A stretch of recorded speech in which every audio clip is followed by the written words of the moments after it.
নমস্কার বন্ধুরা, আজকে আমি বানাচ্ছি পেঁয়াজি। আমার এই রান্নাটা আপনারা ফলো করে আপনারা বাড়িতে বানাতে পারবেন। তাহলে ভিডিওটা আপনারা শেষ পর্যন্ত দেখতে থাকুন। পেঁয়াজি বানানোর জন্য আমি এখানে বড় সাইজের 4টে পেঁয়াজ কুচিয়ে নিয়েছি, কাঁচা লঙ্কা কুচিয়ে নিয়েছি, আদা গ্রেট করে নিয়েছি। এবার এগুলো সব একটা বড় বাটিতে আমি ঢেলে নিচ্ছি। আমি 1 বাটি বেসন নিয়েছি, বেসনটা আমি এর মধ্যে দিয়ে দেবো। স্বাদ মতো নুন দিয়ে দিচ্ছি, ওটা দিয়ে দিচ্ছি 1/2 চামচ মতন। কালারের জন্য ফুড কালার দিয়েছি, আপনারা চাইলে নাও দিতে পারেন। এবার আমি অল্প করে জল দিয়ে মেখে নেব।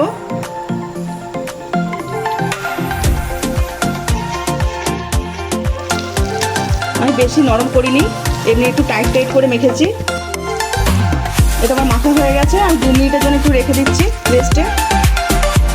কড়াইতে আমি তেল দিয়েছি, তেল গরম হয়ে গেছে। পেঁয়াজের সাইজ আমি এত বড় বড় করছি, তেলে দিয়ে দিলাম।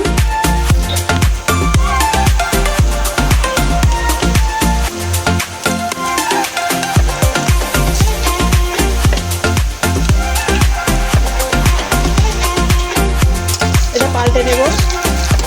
সবাই তো ছোটো ছোটো পেঁয়াজি করে, আজকে আমি অন্যরকমভাবে একটা পেঁয়াজি বানাচ্ছি।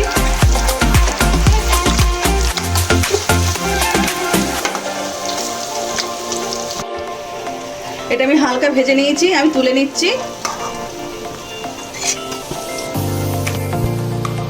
পেঁয়াজগুলো আমি হালকা ভেজে নামিয়ে নিয়েছি। ক্যামেরাতে একটু হালকা লাল দেখাচ্ছে। একটা পেঁয়াজি আমি প্লেটের ওপর নিয়ে নিয়েছি। এবার একটা প্লাস্টিক নিয়েছি, এবার এর উপর দিয়ে আমি এটা চেপে দেব। এটা আমি হাত দিয়ে চেপে নিয়েছি। এবার এটা আমি তেলের উপর দিয়ে দেব। আরেকটা আমি একই রকমভাবে বানিয়ে নেব।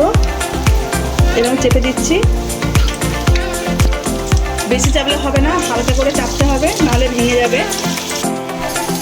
পেঁয়াজিটা এবার আমি ভালো করে ভেজে নেব, লাল লাল করে। এগুলো আমার ভাজা হয়ে গেছে, এবার আমি নামিয়ে নিচ্ছি। পরেরগুলো আমি দিয়েছিলাম, ভাজা হয়ে গেছে, আমি তুলে নিচ্ছি। আমাদের নতুন স্টাইলের পেঁয়াজি একদম রেডি। আপনারা অবশ্যই বাড়িতে একবার বানিয়ে দেখবেন। বাজারে যে ছোটো ছোটো পেঁয়াজি পাওয়া যায়, যেগুলো আমরা খান, ওটার থেকে এটা অন্যরকম স্বাদ। এটা খেতে খুব ভালো হয়। আজকে আমার এই রান্নাটা যদি আপনাদের ভালো লেগে থাকে, তাহলে লাইক করে দেবেন, শেয়ার করে দেবেন, কেমন হয়েছে কমেন্টে জানাবেন। আবার নতুনত্ব রান্না পেতে গেলে আমার চ্যানেলটা সাবস্ক্রাইব করে দেবেন।